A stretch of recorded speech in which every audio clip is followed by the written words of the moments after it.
In geometry, there's lots of tricks that if we know these tricks, then it makes the math so much easier to figure out. And so today we are looking at angles and the relationships that happen when we have parallel lines. So here we have a set of parallel lines. Now parallel lines always means that they're equal distance apart. So I have line R and line S that are equal distance apart.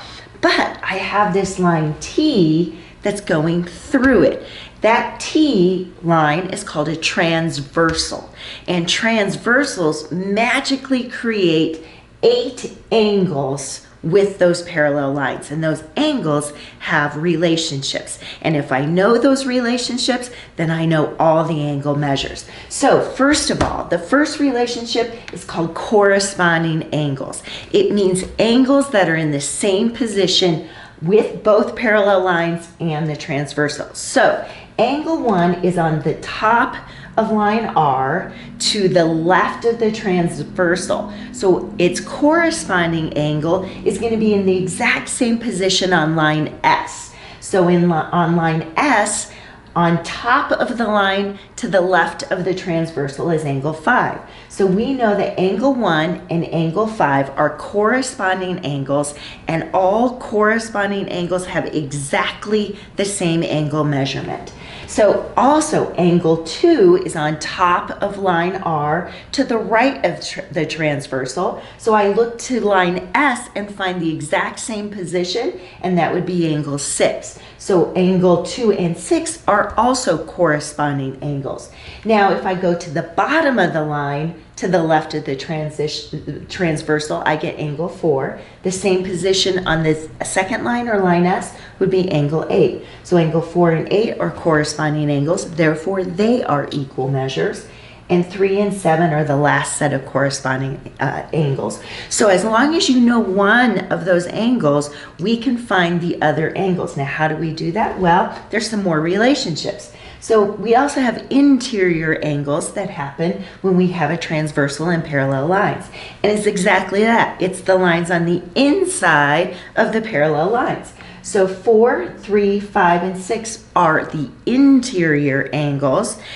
The important relationship, it's the alternate interior angles. So 4 and 6 are on the diagonal, that's that alternate. And 3 and 5 are on the diagonal, and that's the alternate.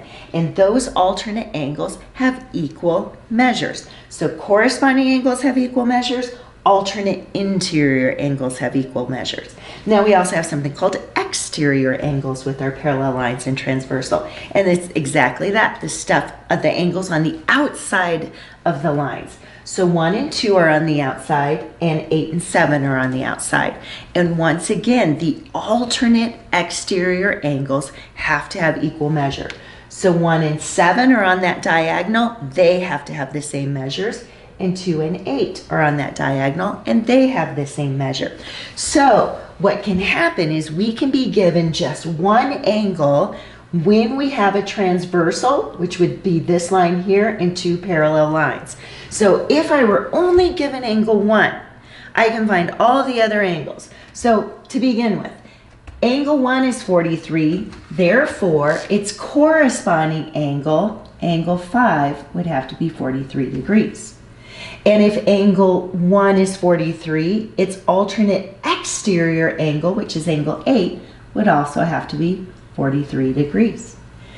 And if we know that angle 1 is 43 degrees and angle 2 is its supplementary angle, then we know angle 2 is 137 degrees.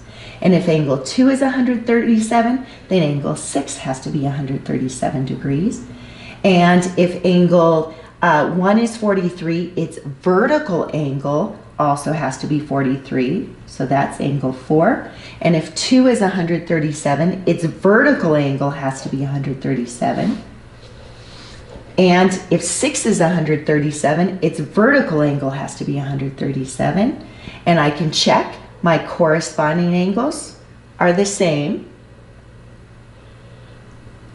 My interior angles especially the alternate interior, are the same, and the alternate exterior angles are the same. So we only had to have the one angle, and notice no protractors. So when we are working with variables, it's the same thing. Sometimes they're going to give you an equation like 3x minus 4 is an angle, and then they're going to say this other angle is 58. Well, if I look at the relationship, those are corresponding angles. I know they have to be the same measure. So then I can just use a simple two-step equation to solve. Therefore, I know that x has to be 20 2/3 is the amount of it. So sometimes we don't think we have parallel lines in a transversal, but we actually do. So if I were given this line, this looks like a parallelogram. So most kids would be like, I don't know how to find the angles with that. Well, if you extend out the lines, you can suddenly see I have a set of parallel lines and I have two transversals. And if I have that, then I know that these right here are alternate interior angles. They have to be the same measure. Therefore, 4 has to be 80 degrees. And I know here, these are supplementary angles. So that has to be 100 degrees.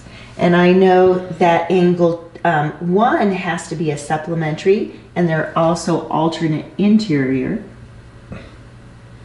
And I can find the other angles. So notice, it's all about the relationships. So work on these relationships, and you're going to be able to find all the missing angles when we have parallel lines and transversals. Good luck.